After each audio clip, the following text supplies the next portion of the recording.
מנהיגי מדינות האירופי התכנסו בשבוע הבא בבריסל לוועידת פסגה לדון בין השאר בבעיית המהגרים הלא חוקיים המנסים להגיע דרך הים מאפריקה לאירופה. כ-400 מהגרים טבעו למוות בשבועיים האחרונים במימי הים התיכון, בעת שכלי השיט הראויים שבהם הפליגו התהפכו בלב ים וטבעו. באמצע השבוע הצילה ספינה אמריקנית של הצי השישי יותר מ-120 בני אדם שהיו בסכנת טביעה בים התיכון. מטוס סיום מלטה הבחין בכלי השיט שהפליג בים הסוער והזעיק לעזרה את הספינה האמריקנית. הניצולים, מהגרים צעירים מסומליה, הועברו למשמר החופים של מלטה. מלטה ואימה איטליה נאלצות לקלוט לתחומיהן מהגרים שניצלו מטביעה. ברעיון מיוחד עם ראש ממשלת מלטה ג'וזף מוסקט, שביקר השבוע בארץ, הוא מותח באוזנינו ביקורת חריפה על האיחוד האירופי, על שהאיחוד לא ממלא את חובתו למען מהגרים אלה. מלטה, כך אמר לנו, תוסיף למלא כלפיהם את חובתה המוסרית. We will still do our job, so we will do whatever it takes to save people at sea. But we cannot do more than our capability. You know, we're not exactly a superpower. Nevertheless, we have a huge responsibility of patrolling with basically one other country, Italy, all the southern coast of Europe. Is that plausible in any way? I don't think it is. So we're saying, and we're offering solutions. We're offering solutions. We're saying that there should be a European effort to do this patrolling with agreed rules. We're saying that there should be easier migration rules for, say, Syrian people to come to Europe in order not to dissuade them from crossing just like that on rickety boats. But we're also saying that countries of transit, such as Libya, should be seen as part of the solution, not part of the problem. We forked money out of our pocket to help countries that were going bankrupt, to bail out other countries. And, you know, I believe that we did the right thing, because that's the thing to do. Europe is one united team for that reason. But if Europe gets together for a financial crisis, it has to get together for a humanitarian crisis. And right now, we don't feel that much solidarity. It's just talk. So you are minimizing the attitude of the EU towards this problem of the illegal immigrants. Yes. If I understand you correctly, Mr. Prime Minister. Yes, there isn't solidarity. That's the truth. There is no solidarity. No, and this is, the only solutions we get is we'll give you some other millions. It's not an issue of throwing money at the problem. We're dealing with people's lives over here. That is why I try to convey the message, ourselves, our Italian colleagues, a couple of other colleagues, to Europe as a whole, that this is a European problem. Actually, this is a regional problem.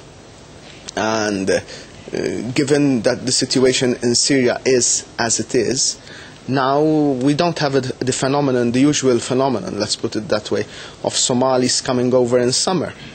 That we could have people fleeing the civil war in Syria who wouldn't just say, well, it's not summer, the water is rough. They'll just take the risk. So the problem will become even bigger than it is today. I hope not, but if nothing is done, I think that if I can come here next time round, I'll be here basically telling you that more people die. Malta, in a way, is a neighbor of the so-called Arab Spring in North Africa. How do you view this so-called Arab Spring? What is your view? What happened was, in most cases, inevitable. But coming out of the 40-year-long dictatorships comes at a price, and one cannot expect stability just like that. We as Malta think that Africa has a great future. We think that there is huge potential for economic and social growth in Africa, and that's where we're positioning ourselves. We're telling investors, look, Africa's the future. Maybe you're not really keen investing in Africa right now because of instability. You need a nearshore location. So Malta is a European jurisdiction, safety of Europe, safety of a safe and stable democracy, but just 1 hour away from all the rest of Africa. I understand that you are praying that such a spring will not come to Malta. No, we have such a thriving democracy that we can vote through our ballot boxes, and all changes in government have happened in a very peaceful manner, and we are very happy to be celebrating our 50th year of independence next year. Congratulations. Mr. Prime Minister, we in Israel, we also have a problem of illegal immigrants who are coming through Egypt to our country. How should Israel, for instance, treat them? Should Israel expel them, absorb them? What do you advise? Let me tell you what I do believe for my own country. I do believe in integration. I do believe that once you welcome someone, you have to make him feel part of the family.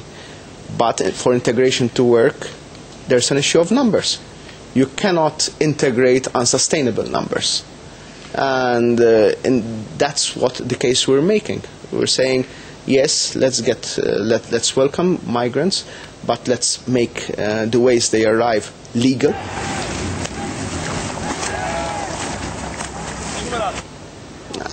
I don't want people to risk their life on rickety boats in winter in the Mediterranean just for the sake of pursuing some European dream. How can we prevent it? More legal ways. More ways in which they can reach Europe safe on a plane, on a ship. We're in 2013. These things should not happen. So I believe that's one of the ways. I do believe then that once you accept a person as a migrant, you should treat him as an equal. But there is an issue of numbers, and the numbers have to be manageable. Right now, our numbers are not manageable. What was your impression when you first encountered these horrible scenes of the Mediterranean Sea, the boats, the capsized boats?